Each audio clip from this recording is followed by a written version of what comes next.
Imagine waking up tomorrow and Pokemon are real. Like actually real. You look outside and there's a Pikachu on your lawn. Cute, right? Wrong. It is currently chewing through your Wi-Fi router. Your dad is yelling, your mom is filming, your dog is reconsidering its entire career. And Pikachu? Pikachu has no idea what taxes are. This would be the greatest day in human history.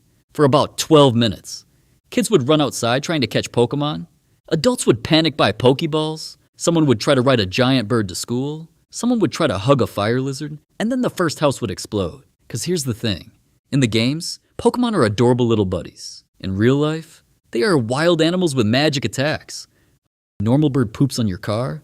A giant flying Pokemon lands on your car. Congratulations, you now own a pancake. So yeah, the first thing humans would do is not become Pokemon trainers. The first thing humans would do is make rules. So many rules. No fire Pokemon in apartments. No electric Pokemon near power stations. No poison Pokemon in restaurants. No giant rock monsters in elevators.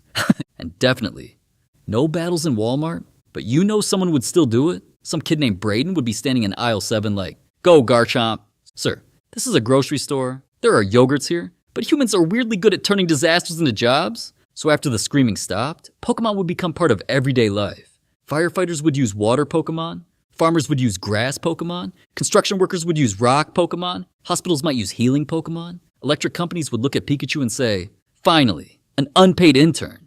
Delivery companies would absolutely use flying Pokemon. Imagine ordering a pizza and a giant bird drops it through your roof. 30-minute delivery, 0% survival rate, and insurance? Oh, insurance would be insane. Hello, how was your car damaged? A turtle shot it with cannons? Okay, was the turtle registered? What? Every normal business would get a Pokemon version. Pokemon hotels, Pokemon daycare, Pokemon gyms, Pokemon lawyers, Pokemon dentists, Pokemon therapy, and Pokemon influencers. Because you already know some guy would make videos like, spending 24 hours with my extremely dangerous dragon, and the dragon is in the background eating his couch. No thoughts, only destruction. But here's where it gets complicated. In the games, you catch Pokemon by throwing a ball at them. It shakes 3 times. Click, friendship, beautiful. In real life, that is kidnapping with extra steps. People would immediately start arguing. Can you just catch a Pokemon? Does it get a choice? Can it quit? Can it sue you? Can your Charizard say, "Actually, I'm not battling today. I'm focusing on myself"? There would be Pokemon rights groups, Pokemon protests, Pokemon documentaries, and one guy online yelling, "My Pokemon loves fighting." Meanwhile, his Pokemon is behind him looking like it wants a lawyer. And battles? Battles would not be cute. In the games, 2 10-year-olds can stand in a field and yell attack names. In real life, that's called a national emergency.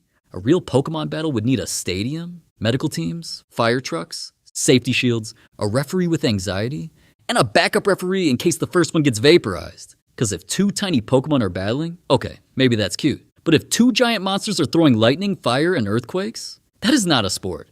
That is a disaster movie with merch. Nature would be even worse. Today, animals survive with claws, teeth, speed, and camouflage. Pokemon said, "That's cute. I have lasers." Imagine being a normal squirrel. You climb a tree, you eat a nut, life is simple. Then your neighbor evolves into a thunder dragon. Bad neighborhood. Forests would have fire creatures. Oceans would have giant sea monsters. Caves would have rock monsters. Schools would have to teach Pokemon safety. Math? Science? History? Nope. Today's lesson. Do not lick the glowing frog. Lesson 2. If the small cute creature starts sparking, stop saying "aw" and run. And that's the part everyone forgets. Not every Pokemon would want to be your friend. Some would be sweet. Some would be loyal. Some would follow you forever. But some would be predators. Some would be territorial. Some would wake up and choose violence. And even the friendly ones would be dangerous. A tiny fire Pokemon gets excited, your hoodie is gone. A giant dragon has a bad day, your neighborhood is gone. And legendary Pokemon? Oh no. Governments would lose their minds. If one creature could control storms, move mountains, or delete a city, that is not a pet. That is a walking weather alert. Scientists would track it, armies would fear it, rich people would try to buy it, and some random 10-year-old would still be like, "I'm gonna catch it." No, Timmy, you are going to become a headline. But even with all the danger, people would still love Pokemon. Because Pokemon make the world feel bigger. The grass outside your house might hide a mystery. The sky might have something powerful flying through it. The ocean might be full of creatures no one has ever seen. And maybe, somewhere out there, there's one Pokemon that chooses you.